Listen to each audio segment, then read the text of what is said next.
करते थे, रघुपति राघव राजा राम, पतित पावन सीताराम, ईश्वर अल्लाह तेरो नाम, सबको सन्मति दे राम। बापू के उस देश में जब डॉक्टर बाबा साहब भीमराव अंबेडकर ने कहा कि संविधान की व्यवस्था में चाहे हेलीकॉप्टर पर उड़ने वाला इंसान हो या जूता सिलने वाला इंसान हो, सबका वोट बराबर होगा।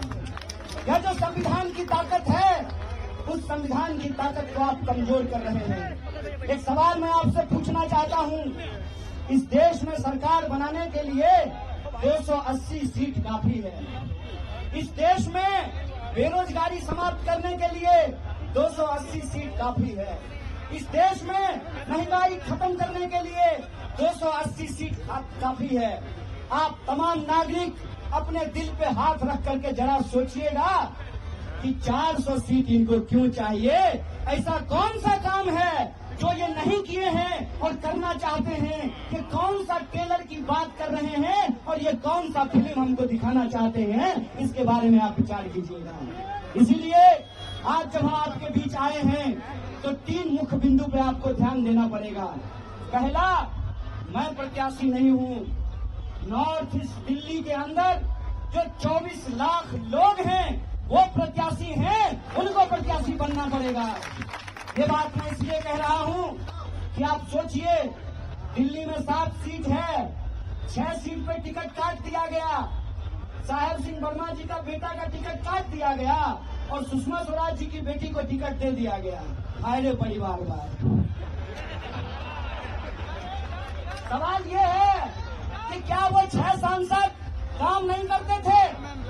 अगर काम नहीं करते थे तो उनका टिकट काटा गया, तो इस क्षेत्र के जो सांसद हैं उनको क्यों टिकट दे दिया गया है?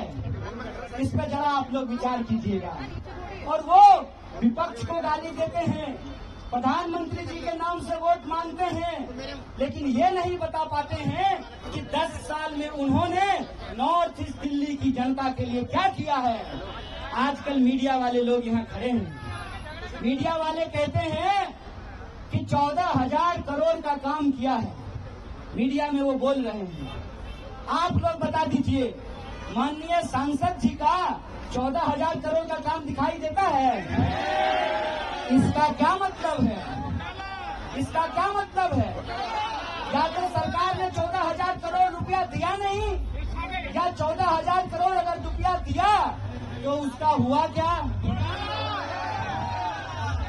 उसका हुआ क्या? तो जब वोट मांगने आएंगे तो माननीय सांसद से पूछिएगा, सांसद जी बताइए 14,000 करोड़ में कितना जीरो होता है? क्योंकि 10 साल में तो आपने सिर्फ जीरो ही दिया है। और दूसरी बात, ये आपके आत्मसम्मान की लड़ाई है। 6 सीट पे कैंडिडेट बदल दिया, आपका कैंडिडेट क्यों नहीं बदला? क्यों? क्योंकि उनको लगता है कि चुनाव के वक्त माननीय सांसद महोदय आएंगे, थोड़ा मनोरंजन करेंगे और वोट लेकर के चले जाएंगे। ऐसा होगा क्या? ऐसा आप होना देना चाहते हैं? इसीलिए मैंने कहा कि मैं कैंडिडेट नहीं हूं।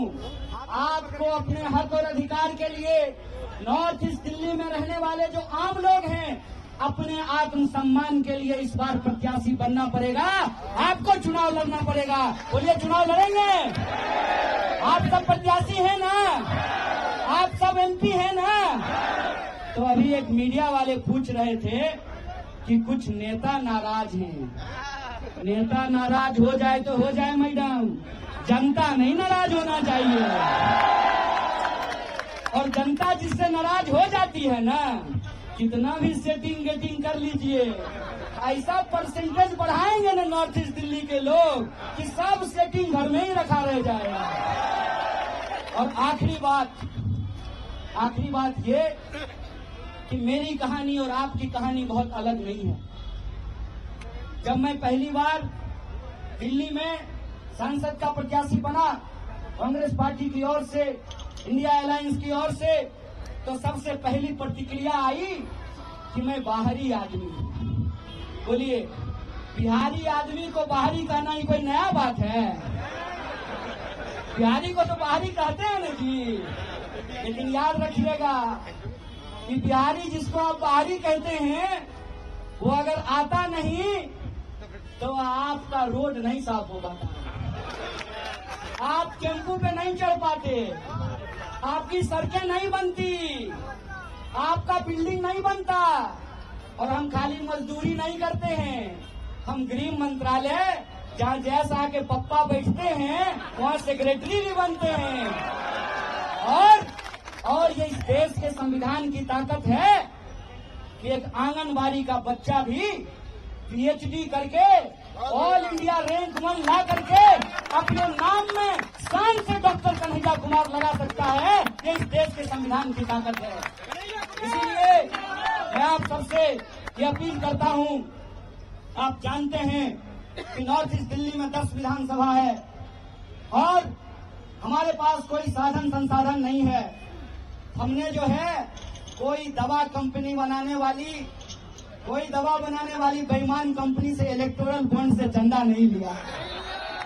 हमारी तो पार्टी का खाता भी सीज कर दिया गया है और कोई विरासत तो हमारे पास है नहीं। कोई हम गृह मंत्री हैं कि हमारा बेटा बीसीसीआई का सेक्रेटरी बन जाएगा, ना हमारे बाबूजी गृह मंत्री हैं, हमारी माताजी तो आंगनबाड़ी में काम करती हैं, तो ना हमारे पास न धन है न संसाधन है। लेकिन हमारे पास एक चीज है, सूरत के लोगों की सीरत आप लोगों की नहीं होने देंगे। सूरत का उम्मीदवार भाग गया और वहां के लाखों वोटर देखते रह गए और बिना चुने ही कोई एमपी बन गया।